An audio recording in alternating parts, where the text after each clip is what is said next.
Hey guys, it's Kyle McCorkle with Safe Home Offer. Wanted to give you a quick lesson today on how we as real estate investors determine the value of a property that we are willing to pay. So I'm just going to go over some basic math with an example for you here, and I hope you learned something. So when we go to look at a property, the very first thing that we're going to look to try to determine is the after repair value, or the ARV. So that's the very first value that we're going to look for. So the after repair value means what it's going to look like and what it's going to be worth when we are completely done doing what we do. So we're typically going to be looking at a very distressed property, and it's going to need a certain amount of work. But the very last thing, or the first thing we look at, is what is it going to be worth when we're done. So let's just say we look at comps within 1 mile. Let's say it's a three bedroom house, 1,200 square feet, and there's a decent amount of fully rehabbed comparables that are selling for 200,000. So we would say, okay, our after repair value is 200,000. Just write that in here.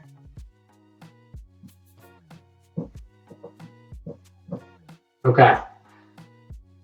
So after repair value of 200,000, and then we're going to multiply that number by 70%, and I'll get back to what that number means and why we use 70%. But first thing we're going to do is we're going to do 200,000 times 70%, and that's 140,000.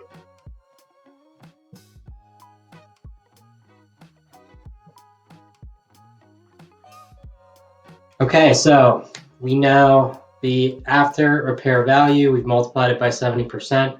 Now is where we will either ask the owner questions over the phone, and or we'll actually go and visit the property ourselves. So we'll go through and we'll say, it probably needs a new roof, needs a new kitchen, and it needs a new bathroom, and it needs new paint and new flooring.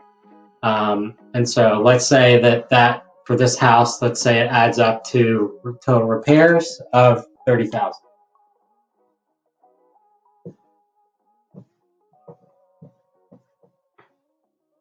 Okay, so then what we do is we'll go and subtract 30,000 from 140,000. So 140,000 minus 30,000 is going to give you the value that we would offer for the property. So 140,000 minus 30,000 is 110,000. So that would be our offer price. So those are the steps that we're going to be going through when we are determining a value to offer you.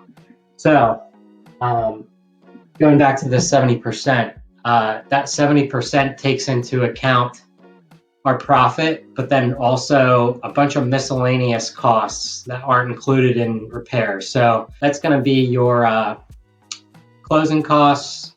So we're going to be paying transfer tax and a bunch of other miscellaneous costs when we buy it. And then it's going to be closing costs when we sell it, if we're going to be flipping it. And so we're going to be paying commissions. We're going to be paying transfer tax again when we sell it. And then also holding costs. So we're going to be paying for utilities while we're holding it, property taxes, insurance, and then interest on the money. And then usually what's left over is about 10%. So on this $200,000 property, we might end up making about $20,000. So, but that's how that formula works. Hope you guys learned something. Have a good day.